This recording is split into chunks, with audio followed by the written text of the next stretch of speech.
Donc, la dernière fois, on a déjà entamé l'école néoclassique. J'ai parlé un petit peu de Slavan et le concept de décentralisation, n'est-ce pas? Oui, je vous écoute.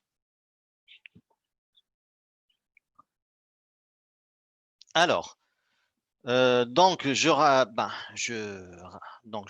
vais faire un petit rappel. Donc, Slavan, c'était bien sûr le PDG de General Motors. Il a restructuré General Motors en division autonome. Donc, il a opté pour la structure multidivisionnelle et pour chaque division, même agencée, chaque division a été agencée en département autonome. Tout ça, c'est pour approcher la décision de l'action. D'accord? Et pour rendre l'organisation plus souple afin qu'il s'adapte aux mutations de l'environnement. C'est ainsi qu'il a pu placer General Motors parmi les 3 grandes entreprises du globe. C'est ça. Alors, on a dit chaque division fonctionnait comme une entreprise autonome qui bénéficie bien sûr du soutien financier et logistique de la compagnie. Donc, de plus, Slaon va associer un système de direction fondé sur la planification stratégique à la décentralisation coordonnée de la General Motors. Ça veut dire quoi? C'est-à-dire qu'au niveau de la direction générale, c'est-à-dire au niveau central, on détermine la stratégie de l'organisation. La stratégie concerne le long terme. Par exemple, comme lancer un nouveau modèle, créer une nouvelle filiale au Canada, au Mexique, par exemple. Voilà des exemples de décisions stratégiques qui ne peuvent pas être prises au niveau de division. Alors, la stratégie est établie au niveau central et après, elle est traduite en plan opérationnel ou en plan tactique opérationnel au niveau de division. Donc, c'est pour ça qu'on part de la planification stratégique à la décentralisation. Il a bien sûr essayé d'associer la planification stratégique à la décentralisation coordonnée de la General Motors. Alors, pour que celle-ci soit très efficace. Alors, quels sont les apports de l'auteur aux pratiques managériales d'aujourd'hui? Ces apports sont nombreux. Parmi ces apports, on trouve la stratégie planifiée.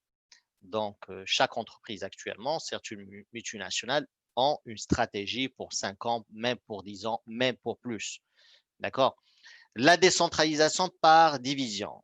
Donc, il a opté pour une décentralisation, comme je disais la dernière fois en arabe, la décentralisation il y a de la markazia, par division afin de donner une autonomie à chaque division et de rendre plus flexible l'organisation qui connaissait, Sergio General Motors, qui connaissait à l'époque de grands problèmes.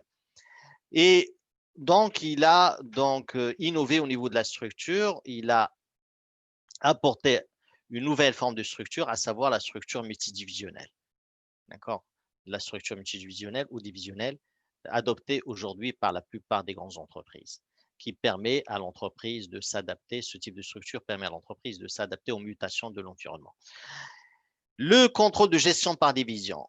Alors, chaque division, normalement, est censée établir des tableaux de bord avec des prévisions de production, d'approvisionnement en matières premières, des prévisions de vente, d'accord? Des prévisions de recrutement, des prévisions, c'est-à-dire un plan financier, des prévisions de financement, etc.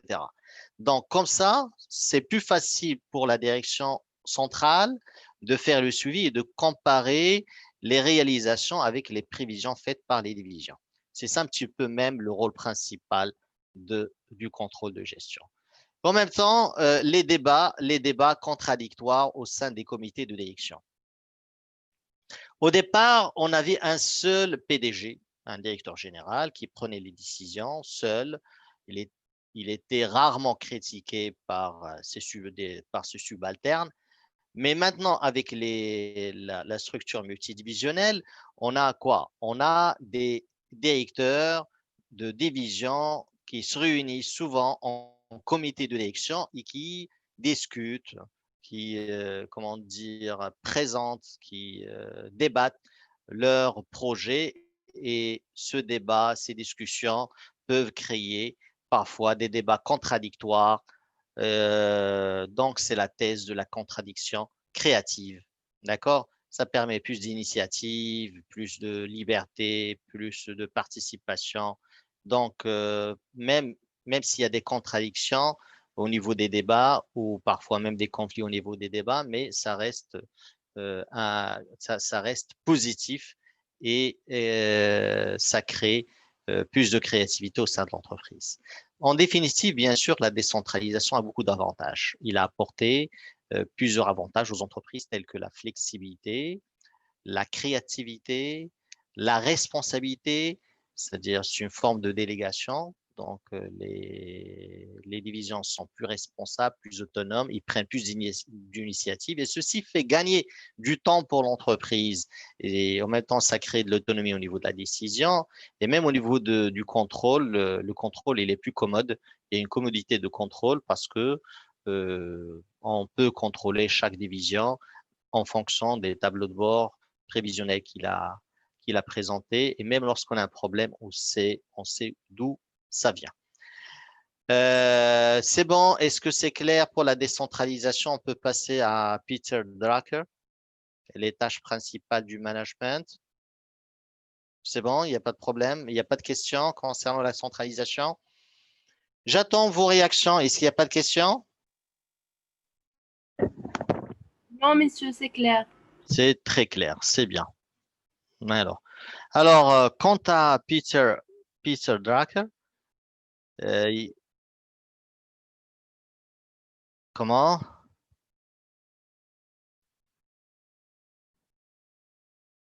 Vous étiez présente la semaine dernière, mademoiselle?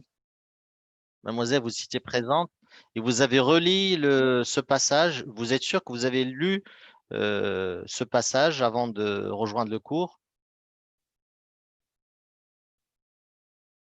Je pense pas, hein. Ah oui, voilà. Mademoiselle, la dernière fois, lors de la dernière séance, je ne sais pas si vous étiez présente ou non, mais la dernière fois, j'ai expliqué que la décentralisation, en arabe, on appelle ça la markazia. Et je donnais l'exemple de Al-Jihawiya, c'est-à-dire la régionalisation adoptée par l'administration marocaine comme une forme de décentralisation. La décentralisation, consiste à restructurer l'entreprise, c'est-à-dire en division autonome. Au lieu d'avoir une direction générale centrale, qu'est-ce qu'on a fait? On a, par exemple, j'ai donné même l'exemple de Samsung. Je disais, par exemple, Samsung, on peut décentraliser l'entreprise en deux grandes divisions, la division électroménager et la division télécom, produits télécom. Parce qu'il s'agit de deux technologies différentes et des gammes de produits différents. Donc, et des gammes de produits, bien sûr, différents. Alors, chaque division va fonctionner comme une entreprise autonome. Il va avoir son propre directeur général, sa propre direction financière, sa propre direction des ressources humaines, sa propre direction commerciale. D'accord. La stratégie, elle est établie au niveau de la compagnie, au niveau de la direction générale. Mais tout ce qui est tactique et opérationnel, j'ai donné l'exemple. Par exemple, si on veut lancer un nouveau produit, la stratégie ou plutôt la décision du lancement du nouveau produit, ça va être prise au niveau de la direction générale. Mais tout ce qui est réalisation de ce projet va se faire au niveau des divisions. C'est les divisions qui vont mettre en place des plans ou un programme d'action qui va permettre de réussir le lancement de ce projet. Et je disais que normalement, ce type de structure, il permet de rapprocher la décision de l'action et permet à l'entreprise d'être plus flexible. Je ne sais pas si j'étais clair ou non. Je pense que j'étais très, très clair. C'est bon, mademoiselle? Vous avez compris? C'est clair. La prochaine fois, je vous demande de lire.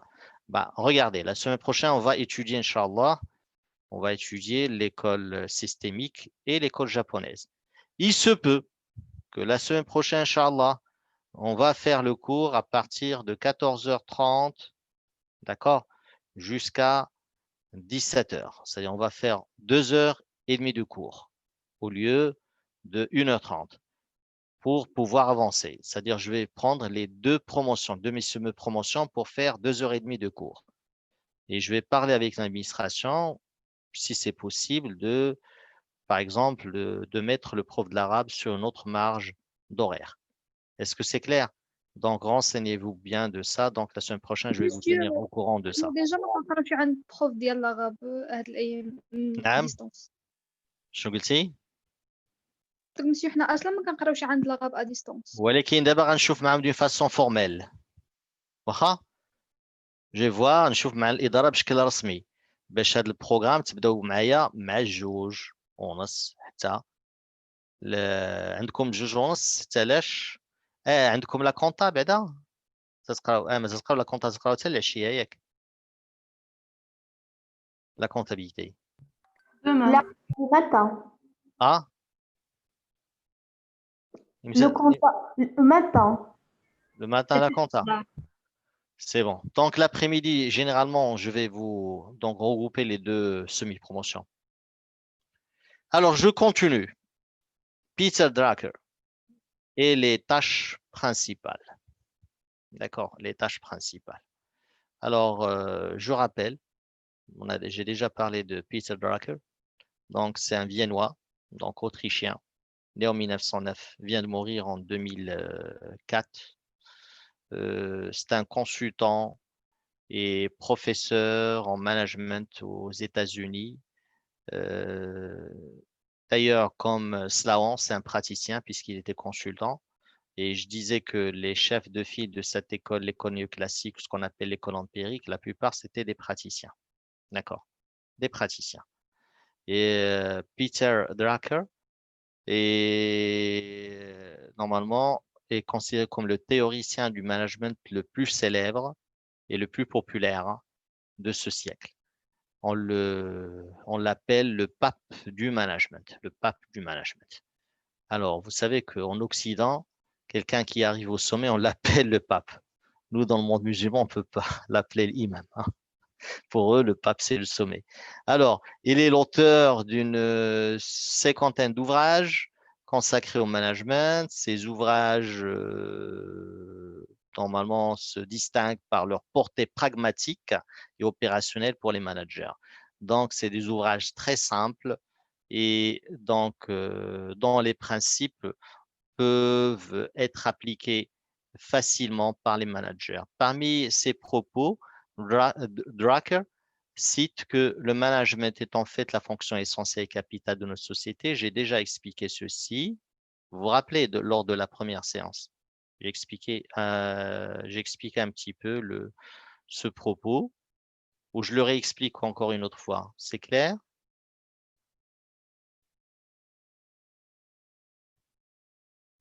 Je le réexplique une autre fois? Oui. Alors, ça veut dire quoi que le management est en fait la fonction essentielle et capitale de notre société? Je disais la dernière fois que c'est la fonction principale. Je vais traduire ça en arabe pour que vous puissiez bien comprendre. التدبير أي في الحقيقة هي الوظيفة أو هو الوظيفة الأساسية والرئيسية لمجتمعنا. أي هي أخطر وظيفة في المجتمع. أي المجتمعات تتقدم أو تتأخر بهذا العلم. أي le management, il fait progresser les nations comme il fait normalement, comment dire,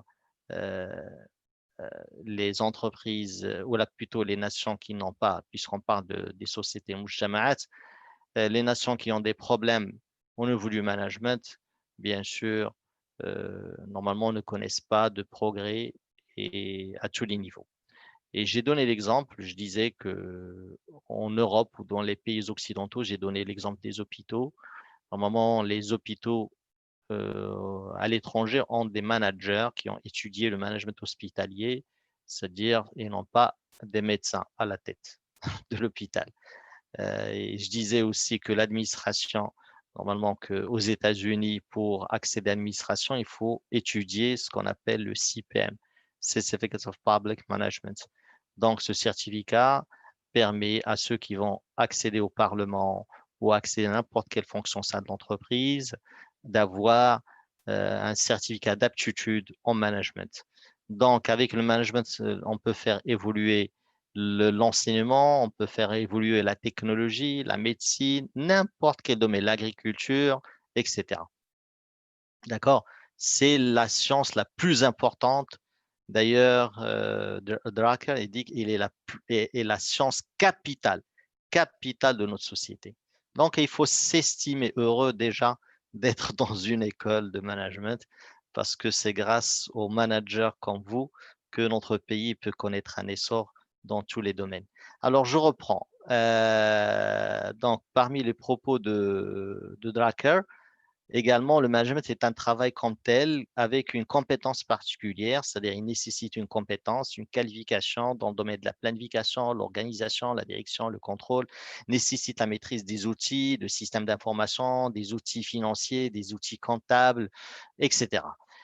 Alors, il publie en 1974 son ouvrage le plus connu, Management Practices, Responsibilities and Practices. Donc, management tâches, responsabilités pratiques. Alors, cet ouvrage, le plus connu comment il s'appelle, Drucker, est traduit presque dans plusieurs langues dans la plupart des pays industrialisés dans le monde. Il est traduit en allemand, en anglais. Vous pouvez le trouver d'ailleurs sur Internet. Si vous cherchez sur Internet, vous pouvez le voir, la voir. Et je vous recommande de le lire. Je vous recommande vivement de le lire. Monsieur, Alors, elle est en arabe. en arabe, je ne sais pas s'il est traduit en arabe ou non, mais je ne pense pas. Je pense pas. On pouvait le traduire, hein, Inch'Allah. D'accord. D'accord, monsieur. Allez. Selon Drucker, les 3 tâches majeures du management, dans son ouvrage, il parle de 3 tâches principales. La fixation d'objectifs clairs, l'établissement d'un travail productif et la gestion des impacts et des responsabilités sociales.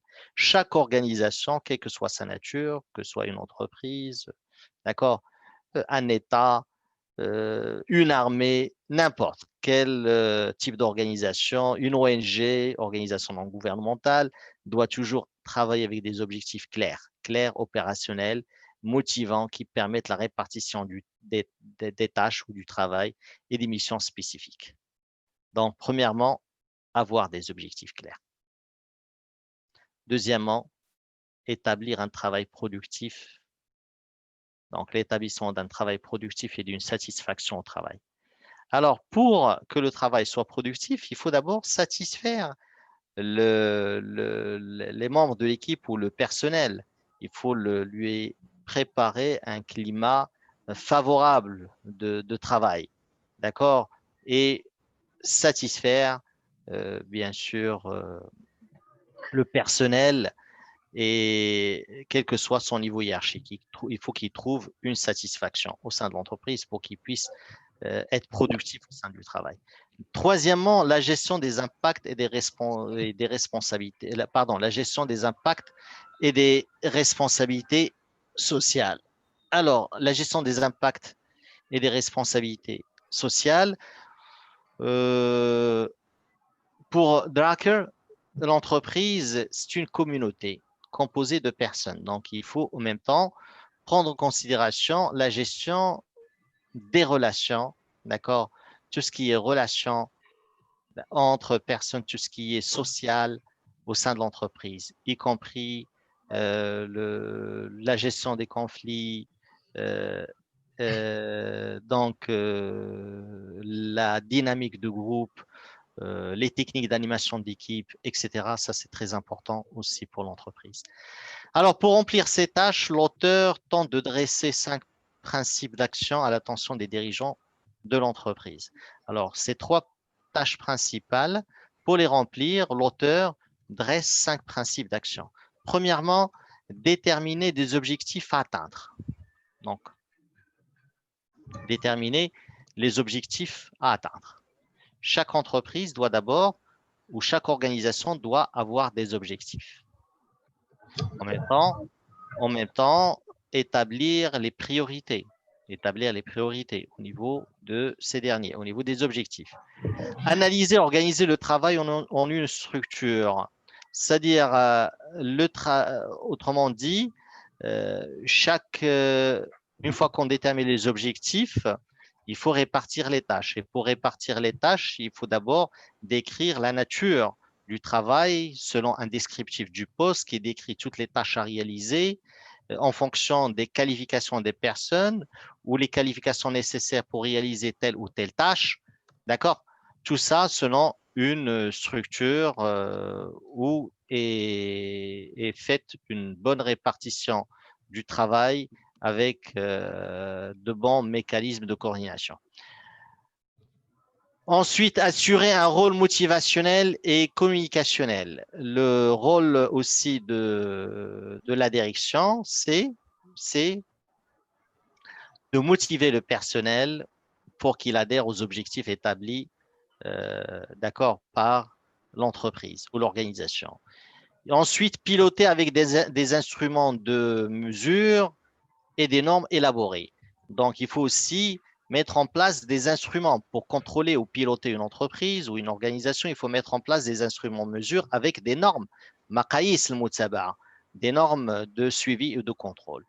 Et enfin, il faut former les acteurs pour qu'ils puissent accomplir leurs tâches d'une manière efficace. Alors, 5 principes. Alors, si on essaie de transposer les 4 processus de management, les 4 processus de management à ces principes, à savoir la planification, l'organisation, la direction et le contrôle, ben, on voit bien que Drucker, en fait, il ne parle que de ces quatre étapes du processus de management, à savoir la planification. Dans la première action, déterminer des objectifs à atteindre, parce que la planification, le rôle de la planification, c'est déterminer des objectifs. Ensuite, le rôle de l'organisation, c'est analyser, organiser le travail en une structure. Le rôle de la direction, c'est un rôle motivationnel et communicationnel. Le rôle du contrôle, processus de contrôle, c'est contrôler et établir des instruments de mesure et des normes de contrôle. Et enfin, former les acteurs, c'est vrai, il ajoute un 5e élément qu'on trouve comment dire, établi à part ou plutôt à part de ces 4 principes qu'on vient de citer. Mais à mon avis, je pense que la formation des acteurs peut facilement intégrer la 3e étape du processus de management, à savoir la direction qui a pour rôle la motivation et la communication. Parce que la formation consiste à partager l'information, à communiquer, en même temps à motiver, parce que la formation, il permet aussi de motiver les acteurs. Voilà. Est-ce que c'est clair? Ou il y a des questions?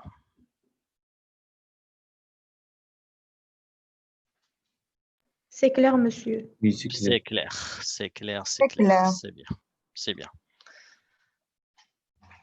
Alors, Drucker est aussi considéré comme l'un des auteurs qui ont remis en cause les principes tayloriens. Donc, vous vous rappelez des principes tayloriens basés sur l'organisation scientifique du travail qui consiste à faire spécialiser donc le personnel, à diviser le travail en miettes, en tâches banales et à les répéter afin d'augmenter l'habilité du personnel. Donc, les principes tayloriens, en préconisant des motifs, normalement, il remet en cause ces principes tayloriens en préconisant des méthodes motivationnelles comme la direction ou le management par objectif. Ce qu'il appelle, lui, management by objectives. Donc, le management par objectif. Sachant que la plupart des multinationales aujourd'hui travaillent avec des objectifs. Il n'y a pas de multinationale, même actuellement, même les administrations travaillent par objectif. Donc, c'est un mode de management très moderne qu'on trouve dans la plupart des multinationales. Et la plupart des personnes travaillent, plutôt des entreprises travaillent avec des objectifs. Selon Drucker, le management doit donner à chaque acteur, quel que soit son niveau hiérarchique dans l'organisation, des objectifs à atteindre, accompagnés de ressources et de règles de contrôle sous-jacentes. Quel que soit votre niveau hiérarchique, il faut travailler avec des objectifs. Bien sûr, ces objectifs viennent de l'objectif stratégique établi par la direction générale, sachant que la direction générale établit en premier l'objectif stratégique. Ce dernier est traduit en objectif tactique. Les objectifs tactiques sont traduits en sous-objectifs opérationnels. Et même les objectifs opérationnels peuvent encore être traduits en sous-objectifs toujours opérationnels. C'est-à-dire chaque personne au sein de l'entreprise doit travailler avec des objectifs pour converger vers la réalisation des objectifs stratégiques de l'organisation. Ça, c'était l'idée de Drucker. Donc, au lieu de répartir les tâches où on travaille par spécialisation, on travaille par objectif. Bref, la raison principale qui justifie bien sûr les écrits de Drucker dans le domaine du management est le retombé opérationnel et le fait qu'il soit rendu compréhensible aux acteurs de gestion. Ça, je l'ai déjà évoqué tout à l'heure.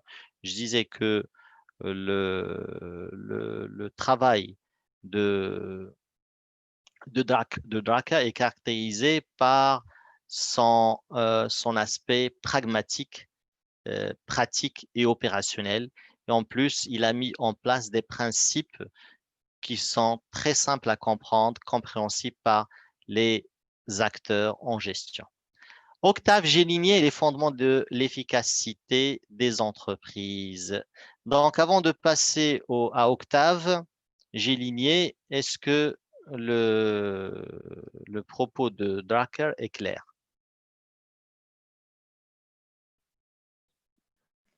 Oui. Alors, il a parlé des tâches principales du management. Et en même temps, il a parlé de deux choses. Voilà, le management par objectif. Management by objectives. Donc, il a parlé de deux concepts très, très importants en management. Les tâches principales du management, à savoir, quelles sont les trois tâches principales du management? Établir des objectifs clairs. Deuxièmement, Un travail dans satisfait. un travail productif. Productif. Oui. Quoi encore? La gestion des impacts et des responsabilités Et sociales. social, voilà. Et pour ce faire, il a adressé 5 actions. D'accord? Et à la fin, Oui. il parle du management par objectif. Alors, que ça veut dire management par objectif? Que cela veut dire? Management par objectif. C'est-à-dire, le manager doit donner à chaque actionnaire dans l'entreprise, Acteur, des pas dans actionnaire. l'entreprise, quelle Oui. que soit leur Oui, hiérarchie. laissez-la parler. Attendez. Oui, laissez-la parler d'abord. Oui. Donc, on doit travailler. Voilà, c'est bon, C'est-à-dire, le vous avez manager compris. doit donner à C'est chaque clair. C'est bon. Alors, Octave Géligné, né en 1919, ingénieur et consultant français en management. Là, on a donc les deux derniers, que ce soit Slawan et bien sûr et américain. Par contre, Drucker est d'origine autrichienne, mais il a immigré aux États-Unis et puis il est devenu consultant et prof de management aux États-Unis. Maintenant, Géligné, c'est un Français, d'accord, ingénieur et consultant en management. La même chose, il a écrit de nombreux ouvrages en management sur la direction de l'entreprise en s'appuyant sur son expérience sur le terrain. La même chose, c'était un praticien. Il a construit une nouvelle théorie de l'entrepreneur sur deux idées forces, la concurrence et l'innovation, auxquelles il ajoutera la finalité humaine. Alors, j'explique. Donc, il a construit une nouvelle théorie de l'entrepreneuriat, de l'entrepreneur. Vous comprenez ce que c'est l'entrepreneuriat et l'entrepreneur? Oui, monsieur. Non. Oui. Oui. الشراكة. Alors, les personnes... Non, Allah yahdik. Il ne faut pas lancer des bêtises là. Alors, l'entrepreneur, بالعربية تنقولوا ريادة الأعمال. ريادة الأعمال. أي, normalement, l'entrepreneuriat, c'est entamer des affaires, lancer des affaires, d'accord, gérer ou plutôt lancer de nouvelles affaires. L'entrepreneur, مثلا, vous pouvez avoir, par exemple, même en tant qu'étudiant, vous pouvez être entrepreneur, c'est-à-dire avoir votre propre affaire. c'est-à-dire travailler pour votre propre compte. Est-ce que c'est clair? Désactivez le micro, s'il vous plaît. Est-ce que c'est clair? Oui, monsieur, je suis désolée. Par exemple, il y a des étudiants qui préfèrent pas travailler dans les entreprises. Ils préfèrent lancer leur propre affaire. Ces étudiants, on les appelle des entrepreneurs. Il y a beaucoup de programmes qui encouragent l'entrepreneuriat. Il y a même une association pour les femmes entrepreneurs à Tanger. Ils ont même, vous savez ils ont un local, ils ont un siège à l'ENCG, les femmes entrepreneurs. C'est-à-dire, vous pouvez avoir l'adresse et la domiciliation de votre entreprise, même en tant qu'étudiante à l'ENCG. Ça, vous ne saviez pas. D'accord. Alors, lui, l'auteur a construit une nouvelle théorie de l'entrepreneur sur deux idées forces, la concurrence et l'innovation, auquel il ajoutera la finalité humaine, ou ce qu'on appelle les objectifs d'utilité sociale. Alors, ces concepts constituent les trois règles de base pour l'efficacité des entreprises. J'explique. Alors, pour survivre selon Octave et éviter le décroissement des profits, une entreprise doit innover. Innover, c'est en provoquant un changement structurel. Alors, l'innovation, l'innovation crée un changement structurel. C'est-à-dire qu'une entreprise, pour pouvoir survivre, doit innover. Et qui pousse à l'innovation? C'est la concurrence. Donc, il ne faut pas voir la concurrence d'une manière négative. ما تشوفش المنافسة بشكل سلبي، خصك تشوفها بشكل إيجابي لأن هي تدفع المقاولات للابتكار والجديد. D'accord? Alors, comment dire, l'innovation permet aux entreprises, bien sûr, de s'adapter à leur environnement. Et l'innovation, parfois, peut susciter des changements, que ce soit au niveau de la technologie du produit ou au niveau même du management, au niveau de la structure, au niveau du management et de l'organisation. On peut adopter de nouveaux outils ou développer de nouveaux outils de management. D'accord?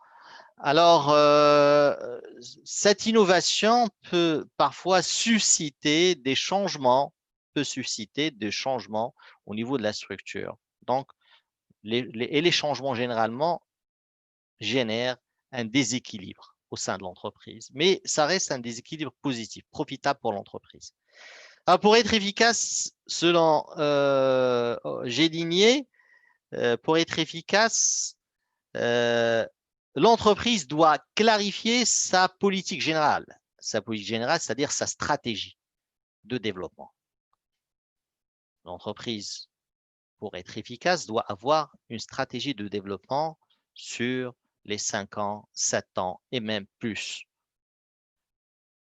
Et le fait de travailler avec une stratégie, avec une politique, ça permet d'unifier les comportements des dirigeants et de faire converger leurs efforts vers les objectifs stratégiques de l'organisation ou de l'entreprise.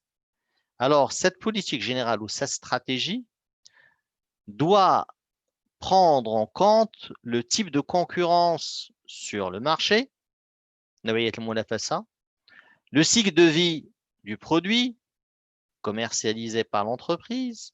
Est-ce qu'il est en croissance? Est-ce qu'il a atteint la maturité? Est-ce qu'il est en déclin? D'accord? La capacité de financement, est-ce que l'entreprise a les moyens et les ressources pour s'autofinancer, pour disposer de liquidité?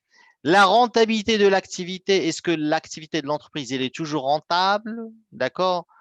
Le taux de croissance de l'économie, est-ce que l'économie elle est en croissance ou plutôt il y a une conjoncture difficile, une conjoncture économique difficile, etc. Donc, pour établir sa stratégie ou sa politique générale, l'entreprise doit faire une analyse de l'environnement pour recenser toutes les opportunités et les menaces que dissimule l'environnement et également pour recenser les forces et les faiblesses de l'organisation au niveau financier, au niveau des ressources humaines, etc. Alors, Géligné précise que la fixation de la politique générale ou de la stratégie de l'entreprise, la stratégie type de développement dépend essentiellement de 2 points. Donc, l'entreprise doit choisir une expansion à long terme. Toujours les entreprises qui n'ont pas un programme d'expansion à long terme, ben, parfois, au moment d'une, c'est-à-dire lorsqu'ils ils rencontrent une crise ou un problème, peuvent facilement, bien sûr, fermer ou plutôt connaître, une, comment on appelle ça, facilement, fermer ou plutôt, euh, bref, le mot m'échappe, c'est pas un problème. Faire faillite, c'est bon, faire faillite. Allez, l'entreprise doit choisir une expansion à long terme ou voilà, va disparaître. Non, il y a un terme qui m'est échappé, c'est pas un problème. Alors, l'entreprise doit choisir une expansion à long terme en fixant des objectifs qui convergent vers la stratégie globale et des objectifs réalisables. Je ne sais pas si les choses sont claires ou non. Donc, l'entreprise doit avoir un plan qui va lui permettre de faire une expansion à long terme et se fixer des objectifs qui convergent, c'est-à-dire qui ne divergent pas, des objectifs complémentaires, d'accord, mais réalisables. Alors, elle doit vaincre pour une croissance à long terme les marchés. Donc, il doit normalement avoir une très bonne part de marché et satisfaire les besoins évolutifs du client.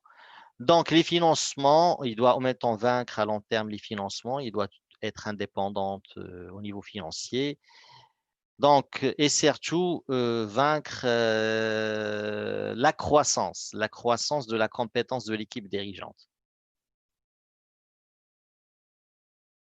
Alors, il doit normalement renforcer et améliorer la compétence et la qualification de l'équipe dirigeante par des formations, ce qu'on appelle le knowledge, d'accord, de l'entreprise. Alors, le savoir-faire de l'entreprise. Alors, il considère, c'est le capital, normalement le knowledge capital. Donc, c'est le capital du savoir-faire ou ce qu'on appelle de la compétence de l'équipe dirigeante. Alors, il considère la capacité de direction de l'équipe ou la qualification de l'équipe dirigeante comme fondamentale. Fondamentale, il constitue même le goulet d'étranglement fondamental qui limite à long terme la croissance d'une entreprise. Et d'accord, le goulet d'étranglement fondamental qui limite à long terme la croissance d'une entreprise, selon Géligné, c'est la croissance en capacité de son équipe de direction, c'est-à-dire des managers et des services spécialisés d'état-major, c'est-à-dire les directeurs fonctionnels. Alors, qu'est-ce qu'on entend par goulet ou goulot d'étranglement? En bas de page, vous avez donc l'explication de ce terme. Peut-être pour la première fois, vous entendez parler de goulet ou de goulot d'étranglement. Goulet ou goulot, ce qu'on appelle, on traduit ça en arabe par unqu az-zujaja. Unqu az-zujaja. Vous avez déjà entendu parler, non, de ça? Non. D'accord. Alors, lisez en bas de page. Vous avez donc, qu'est-ce que vous avez en bas de page? Goulet ou goulot d'étranglement, ce qui limite un écoulement, un débit. Ce qui limite un écoulement, un débit. Par exemple, une machine à débit insuffisant dans un circuit de fabrication. À titre d'exemple, prenons un circuit de production, une ligne de production. Vous avez la première machine à une capacité de produire 1000 unités par jour et la deuxième machine a une capacité de production de 500 unités par jour. Combien on va avoir de stock intermédiaire chaque jour entre la machine 1 et la machine 2? C'est-à-dire que le produit, d'abord, il passe par la machine 1, puis, d'accord, il est transformé en produit semi-fini, et pour être un produit fini, il doit encore est traité au niveau de la machine 2. La machine 1 traite 1000 unités par jour. La machine 2 traite, qui normalement fait sortir les produits finis, traite 500 unités par jour. Dans cette ligne de production 500 composée, unités voilà, par jour. voilà, on va avoir 500 de produits semi-finis, de stock de produits semi-finis. Et sur un mois, combien on va avoir? 500 fois 30, on va avoir 1000. Combien? 15 000. Monsieur, j'ai pas compris comment on a fait ça.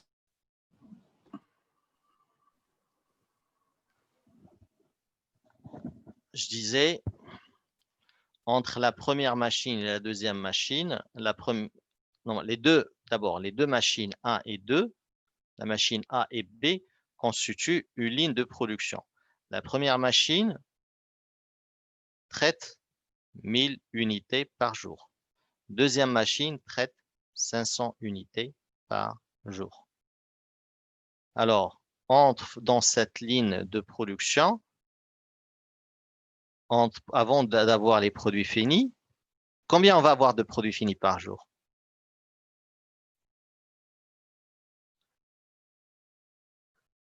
Non, combien de produits 500. finis on va? 500. On va avoir 500. Pourquoi 1500? Allez, je mets plus 500. C'est les mêmes. C'est les mêmes produits. Là, voilà, c'est les mêmes produits. Ils sont traités en premier dans la machine A, puis ils passent à la machine B. La machine A ne traite que 1000 unités. Et ces unités, ils sortent sous forme de produits semi-finis. Et la machine B, il prend ces produits semi-finis, il les traite pour les rendre en produits finis. La machine B a une capacité de traitement seulement de 500. Donc, chaque jour, on va avoir 500 de produits finis et 500 de stock de produits semi-finis. N'est-ce pas? Oui, monsieur, oui. Est-ce que c'est très clair quand même? واش واضحة ولا ما واضحاش؟ Oui, oui, c'est clair. Eh ben, c'est bon. Donc, sur un mois, combien de stocks de produits semi-finis on va avoir?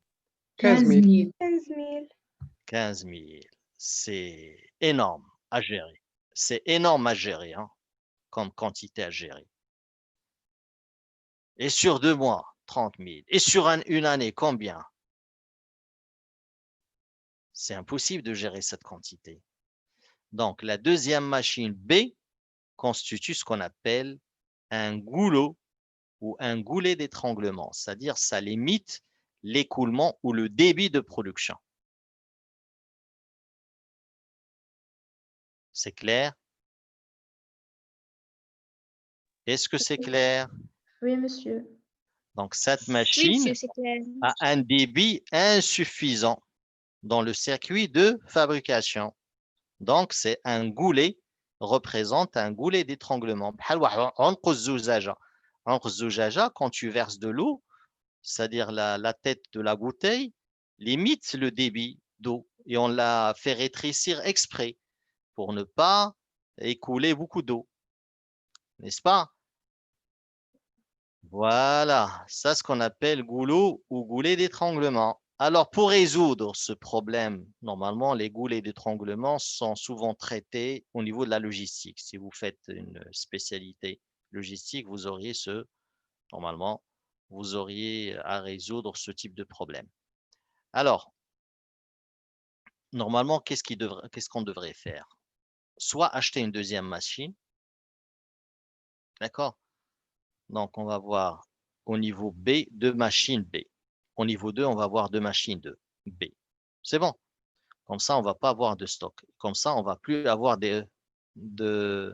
d'étranglement. Est-ce que c'est clair? Oui. Ou on va travailler avec 2 shifts. Un shift qui va travailler 8 heures, une équipe qui va travailler 8 heures le matin, et une équipe qui va travailler 8 heures le soir. Et c'est bon, on va éviter, d'accord? On va éviter de se retrouver avec un goulot, voilà, ou goulet d'étranglement. Et ce que font la plupart des industries à Tanger, il travaille avec 2 shifts ou 3 shifts parfois. Combien a Renault, on a 3 shifts. Un shift qui travaille de 8 heures à, je sais pas, 4 heures, 8 heures, l'autre de 16 heures à... C'est pour ça, parfois, vous voyez les transports. Ça change tout le temps. Et même un shift qui travaille à minuit jusqu'à 8 heures du matin. Vous êtes au courant de ça ou non? Vous ne saviez Oui. pas? Non. Oui, Eh Oui, ben, monsieur. Inch'Allah, lorsque vous allez rentrer dans l'entreprise, surtout si vous travaillez en tant que coopérateur, même un manager parfois, même manager de qualité ou de production, ça dépend de votre... Parfois, vous pouvez tomber sur un shift de nuit. C'est bon.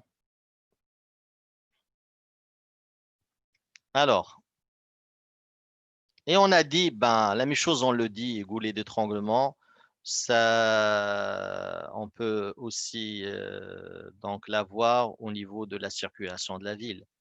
Normalement, au niveau de l'aménagement du territoire et la conception, ou plutôt des routes, on fait attention pour éviter les goulets d'étranglement. Comme par exemple, à Tanger, on a creusé beaucoup de tunnels dans les ronds-points pour éviter les goulets d'étranglement. N'est-ce pas? Comme solution. Oui.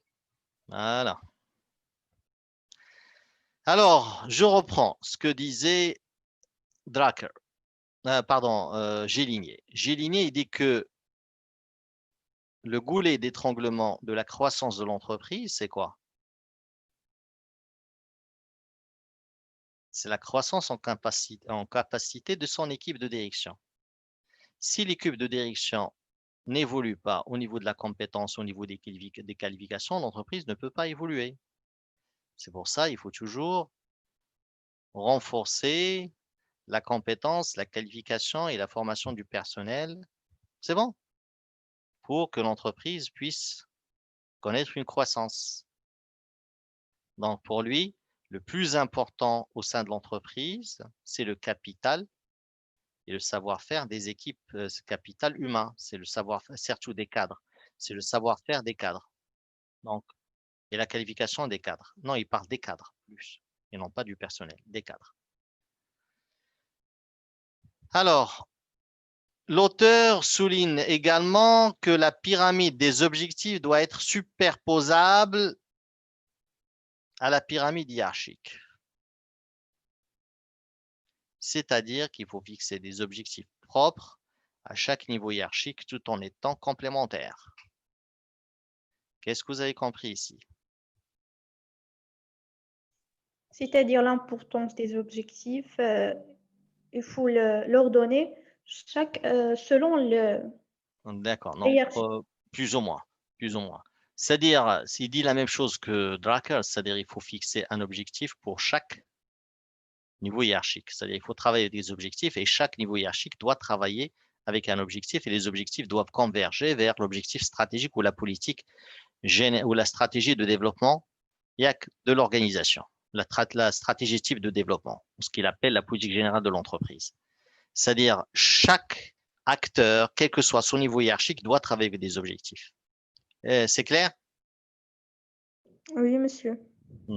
Alors, la nécessité des objectifs est primordiale puisqu'ils permettent la délégation réelle de l'autorité. Donc, il permet une délégation, la délégation réelle de l'autorité, une définition réelle de responsabilité. Lorsqu'on travaille avec des objectifs, si on ne les atteint pas, c'est-à-dire on est responsable de ces objectifs. Une intégration des organes ou des services, la définition de la structure, la supervision hiérarchique et la motivation. Donc voilà les avantages, d'accord, de travailler avec des objectifs. Alors, ces objectifs devront être complétés par des programmes détaillés, c'est-à-dire chaque objectif doit être traduit en programme d'action. Programme d'action, des programmes détaillés qui précisent toutes les actions à effectuer pour réaliser un objectif. De la première action jusqu'à la dernière action pour réaliser un objectif. Selon l'auteur, une gestion saine doit déterminer la politique générale ou la stratégie pour les 5 ans et les 7 ans à venir, hein, mais plus. Établir des objectifs, parce que la politique générale comprend plusieurs types d'objectifs. Des objectifs ressources humaines, des objectifs financiers, des objectifs commerciaux, des objectifs production. Donc, quelle que soit la nature des objectifs, il faut les établir pour 5 ans. Les programmes et les budgets doivent normalement être établis sur 1 an à 2 ans. Mais il faut les réactualiser. Chaque fois, il faut les réactualiser en fonction du changement de l'environnement. Alors, Géligné définit également la structure des responsabilités par 4 organes. Alors, pour lui, la structure comprend 4 organes. Des organes opérationnels ou d'exploitation, c'est-à-dire qui s'occupent de la production, de la vente, etc. Les organes d'état-major, ce sont les cadres, et les cadres qui préparent le travail sans prendre de décision. Ils préparent le travail. Et vous avez les organes fonctionnels, ce sont les directeurs fonctionnels qui s'occupent des tâches administratives, des ressources humaines, de comptabilité, etc. Et les services de fournisseurs qui s'occupent de la logistique et de transport et toute relation avec les fournisseurs. Ces organes peuvent être liés entre eux par 4 types de relations, soit hiérarchiques, soit de conseil, soit fonctionnels ou de fournisseurs, selon la nature de l'organe. En même temps, il établit quelques règles pour élaborer une structure efficace. Alors, selon lui, une structure efficace, haykala, efficace, najia, il doit normalement être allégé. Donc, on doit normalement alléger la structure, ne pas, c'est-à-dire éviter d'avoir plusieurs niveaux hiérarchiques, centraliser toutes les décisions à long terme, tout ce qui est stratégique, décentraliser le court terme, l'opérationnel, d'accord? Minimiser le volume de communication non standardisable et non codifiable entre les groupes, c'est-à-dire il faut éviter de communiquer d'une manière informelle, بشكل غير رسمي. Donc, ça, pour éviter la mauvaise compréhension ou les rumeurs. Donc, il faut toujours formaliser la communication sous forme d'écrit. Mettre en place le maximum d'organes dotés d'objectifs mesurables. Chaque organe ou chaque fonction ou chaque service au sein de l'entreprise ou département doit avoir des objectifs mesurables qu'on peut mesurer. Et évaluer la structure, et le haykala, il faut l'évaluer en fonction de sa morphologie, c'est-à-dire combien d'organes il comprend, quelle est la nature de ces organes, c'est la description des organes, et selon sa physiologie, c'est-à-dire le type de relation, c'est des relations hiérarchiques, des relations de collaboration, etc., entre les organes. Alors, l'efficacité de la structure, selon Géligné, dépend également de l'efficacité des équipes de travail qui la composent. C'est-à-dire, si vous voulez avoir une structure efficace, la même chose, il faut avoir une équipe de travail efficace, compétente, formée, motivée, etc. Alors, ces équipes sont plus performantes lorsqu'elles partagent des objectifs communs, travaillent avec des objectifs communs, comprennent peu de membres, sont responsabilisés autonomes, c'est-à-dire ils ont une autonomie au niveau de la décision, une responsabilité même au niveau du contrôle. Et ils font de l'autocontrôle, assument des fonctions variées et complémentaires, contrairement à la spécialisation chez Taylor et Ford et l'école classique. Ici, au contraire, les personnes assument des fonctions variées, non pas spécialisées, et complémentaires. Interagissent constamment, c'est-à-dire une interaction, il y a une participation, il n'y a pas d'obstacle entre les membres de l'équipe et en même temps, ils sont pilotés par un responsable participatif qui ne décide jamais seul. Alors, finalement, Géligné associe à la concurrence et l'innovation. Pour lui, la concurrence est perçue d'une manière positive parce que c'est la concurrence qui permet l'innovation, qui permet à l'entreprise de se développer, qui permet à l'entreprise d'avoir une politique générale de développement, qui permet à l'entreprise de développer la compétence de son équipe. Voilà. Donc, Géligné associe à ces 2 facteurs, à savoir la concurrence et l'innovation, une troisième règle de base, à savoir la finalité humaine, ce qu'il appelle, lui, les objectifs d'utilité sociale, les objectifs d'utilité sociale, alors qui doit absolument être précise en considération, ou être prise en considération par le management pour que l'entreprise réussisse. Donc, on doit également mettre en valeur, mettre en lumière l'importance de la finalité humaine et des objectifs d'études sociales. Pour ce faire, on doit améliorer la cohésion sociale de l'organisation, avoir une bonne cohésion ou améliorer la cohésion sociale. L'auteur propose des solutions empiriques comme l'autonomie des groupes, c'est-à-dire donner une autonomie, une indépendance au groupe, l'intéressement collectif au résultat, contrairement au taylorisme où il y a le salaire au rendement individuel, c'est-à-dire un intéressement individuel, alors que pour Gédigné, il propose l'intéressement collectif au résultat. La protection de l'emploi, c'est-à-dire il faut sécuriser le personnel, il ne faut pas qu'il soit menacé de licenciement, la circulation et le partage de l'information, l'instauration de dialogue social entre tous les niveaux hiérarchiques, donc il n'y a pas de barrière entre les cols bleus et les cols blancs, etc. Et on conclut avec la théorie de contingence de Burns et Stecker. Les deux auteurs, là, ils sont anglais, ces derniers. Ils sont des anglais. Burns et Stecker sont considérés comme les auteurs qui ont une approche contingente du management. Ça veut dire quoi l'approche contingente du management? L'approche contingente du management, c'est-à-dire on prend en considération le contexte. On prend en considération le contexte, c'est-à-dire siyaq et l'environnement. Alors, ces deux auteurs ont étudié en 1963 comment l'environnement, المحيط ديال نقولوا حنا محيط المؤسسة أو محيط المقاولة يؤثر على تنظيم أكثر من 20 مقاولة صناعية في بريطانيا. Alors, ils ont recensé 5 types d'environnement, du plus stable au moins prédictible. C'est-à-dire que la structure que devrait adopter l'entreprise doit prendre en considération le contexte, c'est-à-dire l'environnement ou avec ces deux paramètres, à savoir le changement de la technologie et du marché, ou le taux de changement de la technologie et du marché. À titre d'exemple, si on prend l'exemple du marché de high-tech, de la haute technologie, c'est un marché qui n'est pas stable, c'est un marché qui n'est pas prédictible. C'est un marché qui a connu une évolution rapide. Par exemple, regardez au niveau des téléphones entre les concurrents asiatiques et américains, il y a toujours de la nouveauté. Chaque mois, presque, il y a une nouveauté. Et même les besoins évoluent des clients. Les besoins des clients ou du marché lors des débuts des années 2000 n'est plus le besoin d'aujourd'hui. Donc, par contre, en ce qui concerne l'environnement,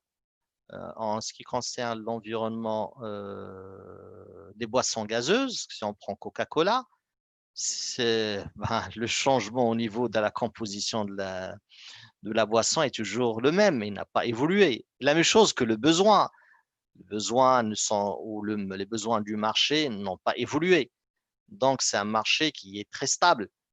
Donc, la structure qu'il faut adopter pour un marché stable, pour un environnement stable, c'est une structure mécanique du type taylorien.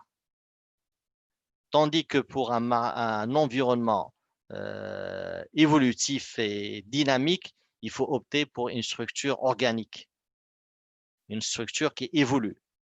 C'est pour ça les deux auteurs ils disent qu'il n'y a pas de one best way. Il n'y a pas one best way, il n'y a pas de meilleure structure. Une structure doit être adaptée en fonction de la stabilité ou de la dynamique de l'environnement. Alors, Burns et Stecker montre que la structure de l'organisation dépend essentiellement de facteurs externes. Donc, la structure de l'organisation, une structure doit prendre en considération les facteurs externes, en particulier l'incertitude et la complexité de l'environnement. Dans la mesure se fait, donc cette incertitude et complexité de l'environnement, se fait, comme je viens de le dire tout à l'heure, selon les taux de changement de la technologie du marché. Ici, lorsqu'on parle du marché, c'est les clients et les besoins des clients. Alors, c'est pourquoi l'entreprise doit adapter sa structure, ses ressources humaines et matérielles à la stabilité ou à la mouvance des dimensions ou des paramètres de l'environnement, comme la technologie, les marchés, etc.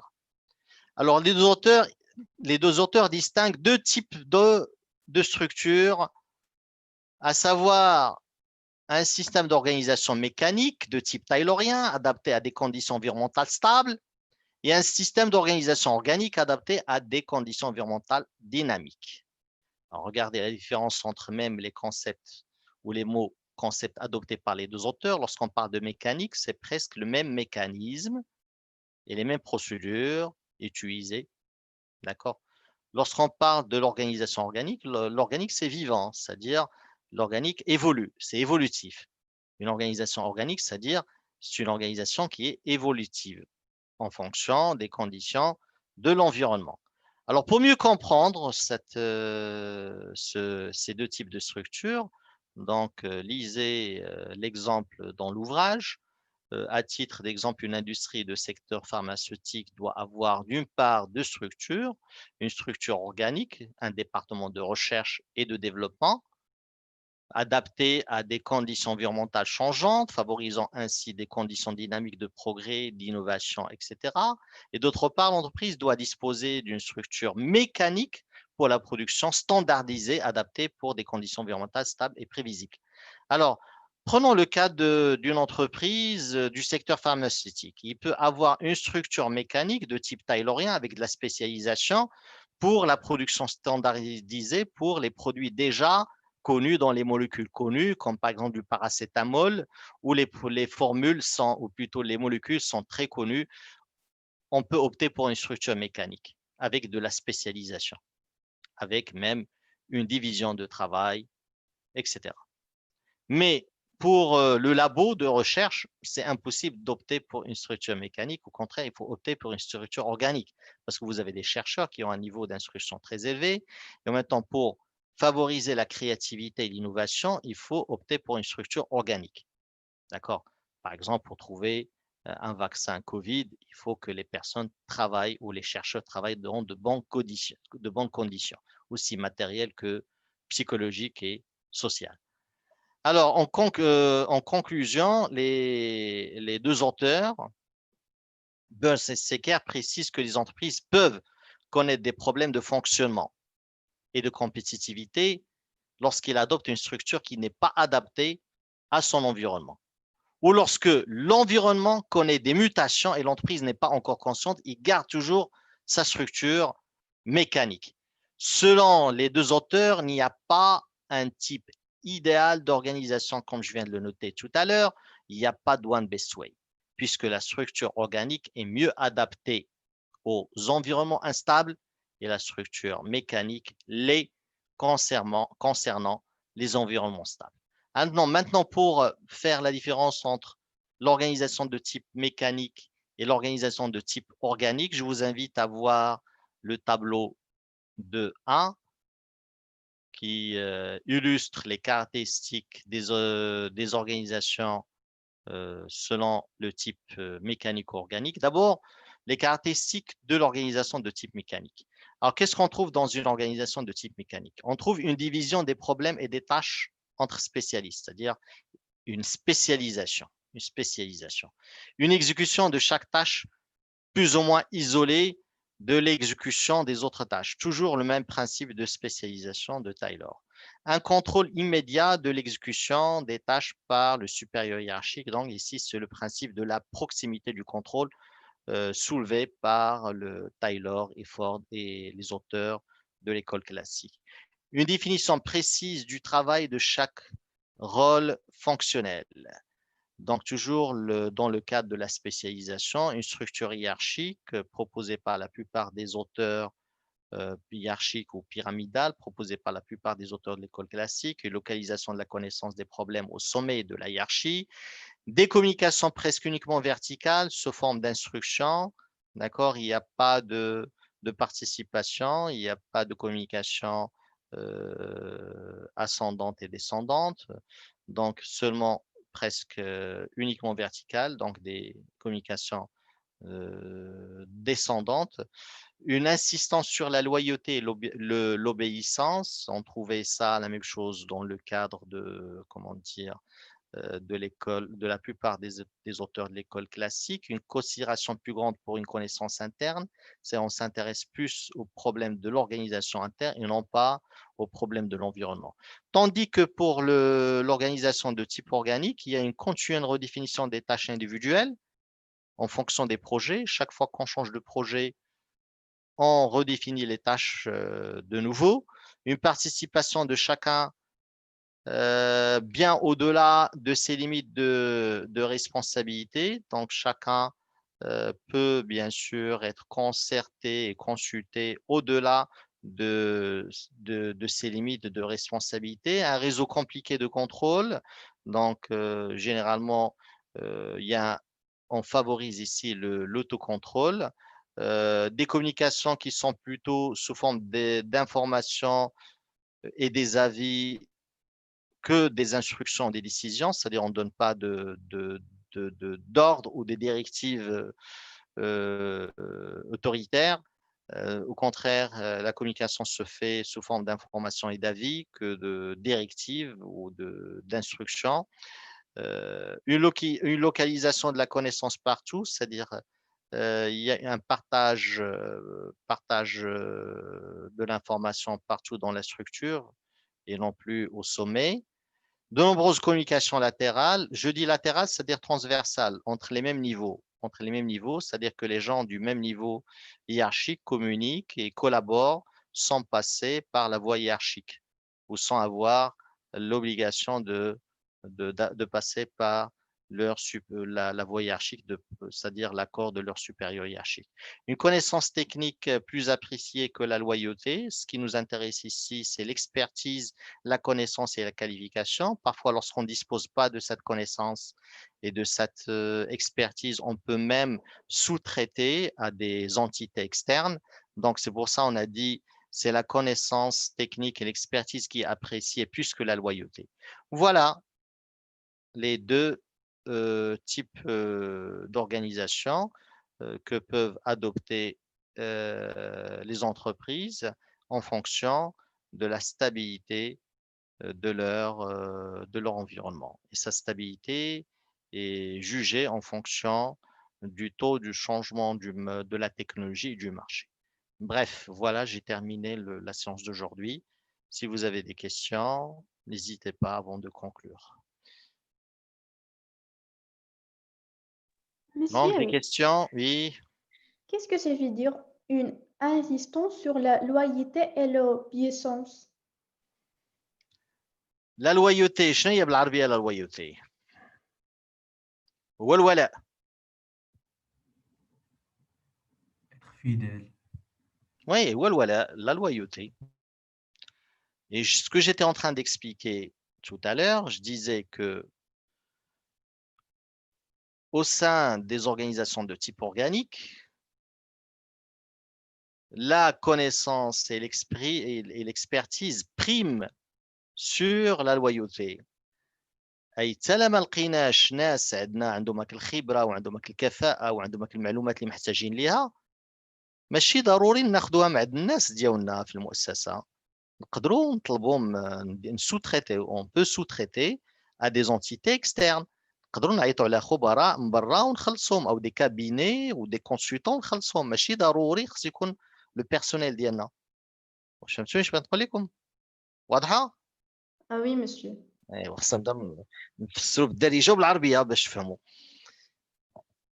Donc, pour ne plus avoir ce type de problème de compréhension, je vous invite à lire le document avant de venir à la séance. Et si vous n'avez pas compris quelque chose, cherchez sur Internet le sens des termes. Et comme je vous ai dit, malheureusement, Je ne peux pas contrôler à distance comment dire, le lexique que je vous ai demandé de préparer et la synthèse que je vous ai demandé de faire.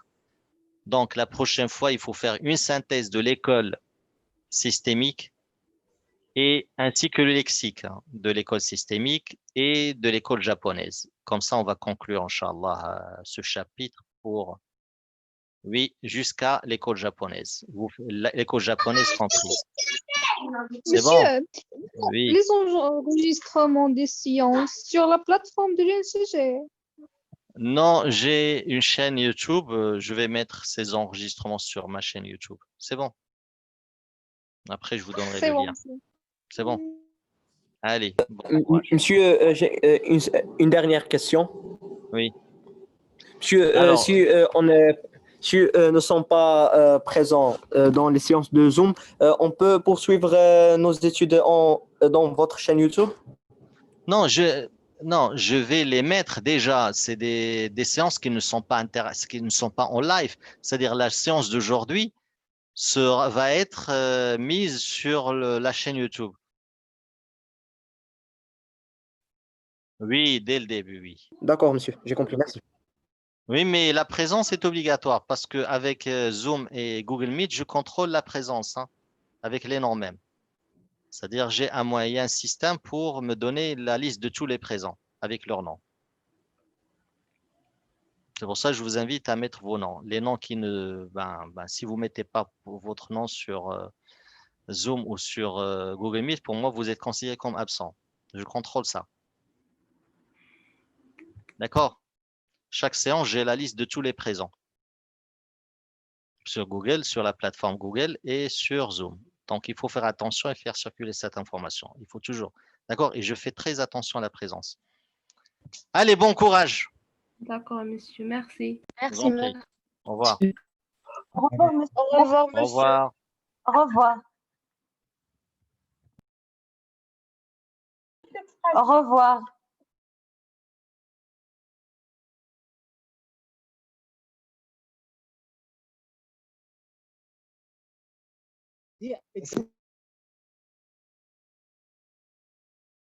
Au revoir.